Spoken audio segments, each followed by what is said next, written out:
Speaking of which, don't sleep on the underdogs. The NCAA tournament starts today, as I just mentioned. Friendly reminder, again, with the brackets. In the last 5 tournaments, 11 and 12 seeds have won just as many times as 5 and 6 seeds. Underdogs have a fighting shot. Max, yeah. Who's your sleeper for today's games? Well, let's all agree on certain things, okay? A 12 always beats a 5. Agreed? Mm-hmm. Right? Okay. None of us have seen all 64 teams play, correct? Okay, correct. Okay. So we know those two things are true. The Big Ten was terrible this year, right?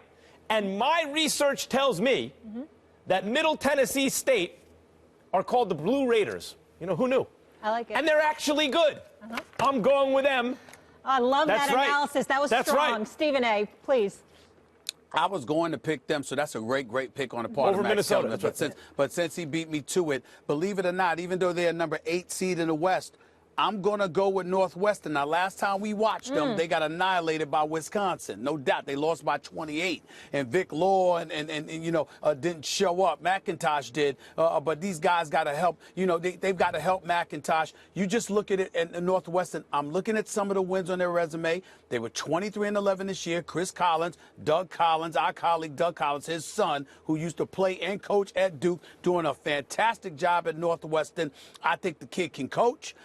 They're 23-11. They've improved every year under him. And the fact that they got annihilated the way that they did and the region that they're in, Max, which is why I consider them a sleeper, because everybody's been talking about Gonzaga and how awesome that they are.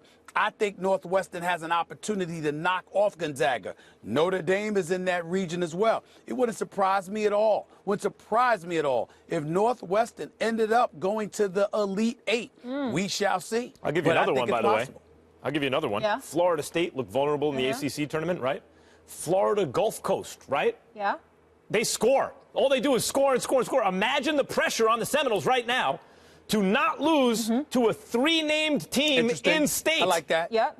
That's smooth, Mac. I like that. That's I like pressure. that. That's a very good point. I mean, see what I'm saying? You know, you're both playing in the same state. They're obviously the underdog. You're Florida State. You're in a power conference. You're a number 3 seed, and you're going up against a team that has nothing to lose but knows how to put the ball in the hole. Yeah. That's a very, very interesting pick. But again, I go back to Northwestern because of the West region that they're in, with Gonzaga, with Arizona, with Notre Dame. A lot of people if like that pick, Northwestern ends Stephen up going deep, it could be very, very interesting. I'm just saying it's Antoine something Lewis to think likes about. that. Mike Wilbon, Greeny. A lot of people are liking Well, that that's one because right now. they went to the school. They have no credibility whatsoever. They have no objectivity at all. I do have a question for you. We've got 2 1 seeds playing today in Villanova and Gonzaga. Any chance you see them going down? No. Yeah, Not today. Not yet. Not today. Villanova Maybe round got some 2, tough sledding, but not yet. No. All right. So speaking of good picks, former President Barack Obama released his bracket picks, and he agrees with this man over here, UNC over Duke. Stephen A., great minds think alike. Well, the man is known to be a bit brilliant. There is no question about that. And, you know, his penchant for agreeing with me, this is not the first time the former president and I have seen eye to eye on basketball-related issues. So I would say I'm surprised, but I am not. The man is obviously brilliant, and this is just a later example of it. No problem. How far do you see UNC going? I see them losing to Arizona in the national championship. No, I have 2 different teams in the national title game. Okay.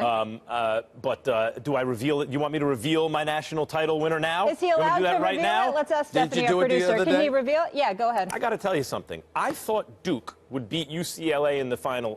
I Yeah. thought they would win the national title against UCLA. And then I thought, I don't want Duke to beat UCLA. I'm with you. And I think it's a close game.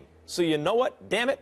I'm taking UCLA to go all the way. You know what, You're Max? sold on the balls. Yep. Just get your Let me say gear this right about now. Max. Coach, by the way, Coach gave me some Molly, let me heart. say this to Coach Max. gave me some heart yesterday. Let me say this to Max. Yeah. Max, this is the one sport you have an absolute license to dance all around the place. It's not just because it's March Madness. Not just because it's March Madness. I'm serious, Max. You're right. You change your mind day to day. You look at the bracket, and all of a sudden it's like, damn.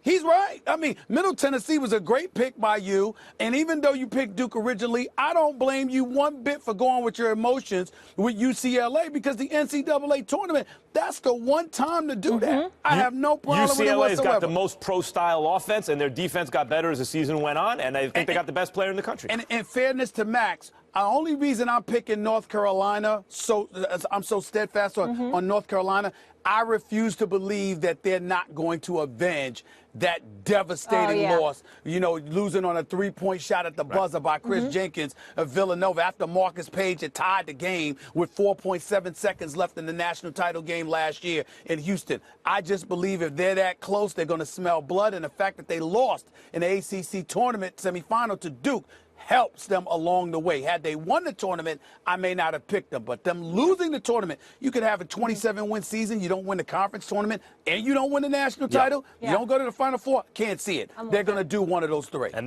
listen, you could argue they're actually the favorites to win the whole thing. You just pay very close attention to those Blue Raiders because you might have some bragging rights. Blue Raiders, who knew? Northwestern. All right.